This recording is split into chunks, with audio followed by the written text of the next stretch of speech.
Hi everyone, I am Priya Jus, Assistant Professor in Department of Basic Science and Humanities, Jyoti Engineering College, Cheruthurthi. In this presentation, I will discuss about the topic holography, which is a topic in Module 5 of Engineering Physics B. The contents of this presentation are: what is holography, difference between a hologram and a photograph, the two basic principles of holography, that is recording and reconstruction of the image, and also the applications of holography. First, what is holography? It's a new technique in photography. It's a three-dimensional photography. The basic working principle is that it records the three-dimensional image of an object on a photographic plate by the interference of coherent light waves. It was invented by Dennis Gabor in 1948. It is called lensless photography because no lenses are used to form the image. Difference between hologram and photograph. The main differences are listed in the table. Holography uses highly coherent monochromatic intense beam of light source, that is a laser source. But ordinary photography uses ordinary light. Holography records both amplitude and phase information, that is the full information of the object. But ordinary photography records only the intensity variations. Holography is three-dimensional recording. In ordinary photography, there is two-dimensional recording.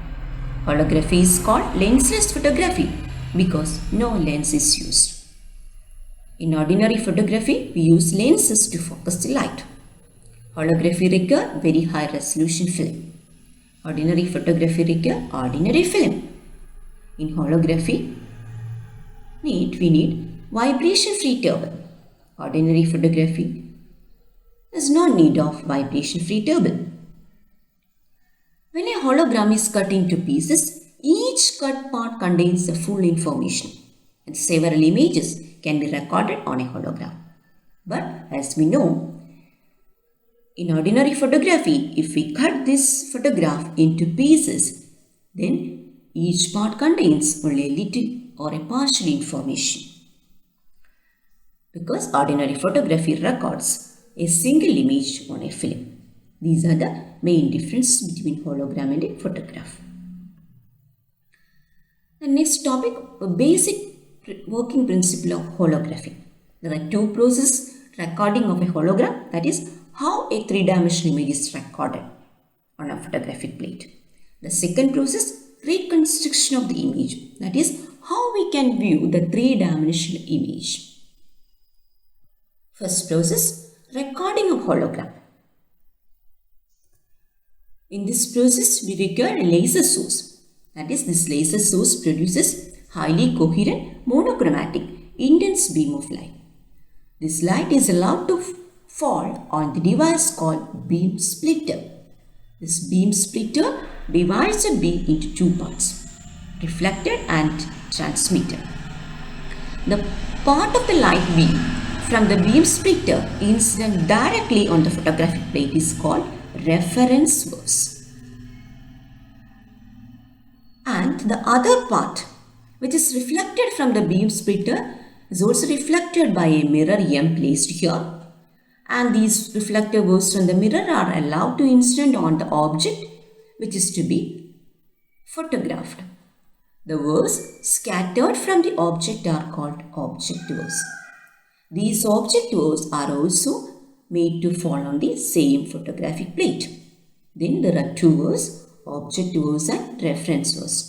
These two waves interfere and the resulting pattern is recorded on the photographic plate.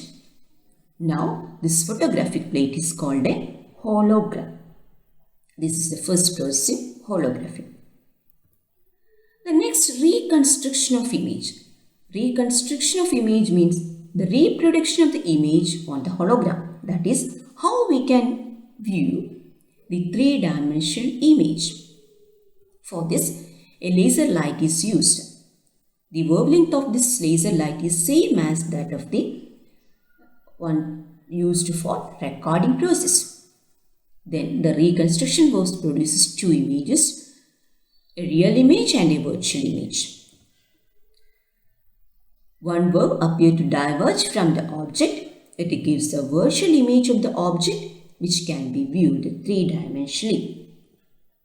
The other waves converges to produce second image, which is the real image.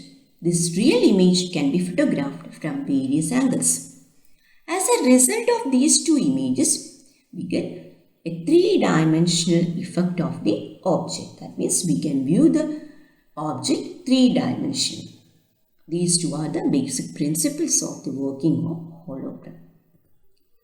The next applications of holography. It is used for three-dimensional image formation. A stationary image of moving particle is recorded so that it can be studied in detail. Next, it's fog droplet camera or laser fog distrometer. It is used for recording the size and positions of fog droplets. Hologram interferometry. This method is used as non-destructive testing of objects such as deformed turbine blade.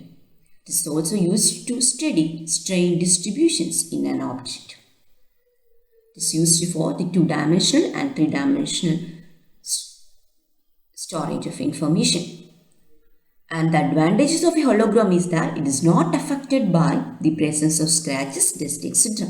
And also the access time is very low. Next application, dynamic aerosol camera. An aerosol is a suspension of solid or liquid particles in gas. Example, smoke. In smoke, there are minute particles in gas. By using the dynamic aerosol camera, one can evaluate the size of the minute particles. Next, hologram as an optical grating. It is used to build holographic lenses. It's also used for the non-destructive testing of artificial hardwares. These are the main applications of holography. Let's conclude. I hope these concepts are clear to you. Thank you for watching.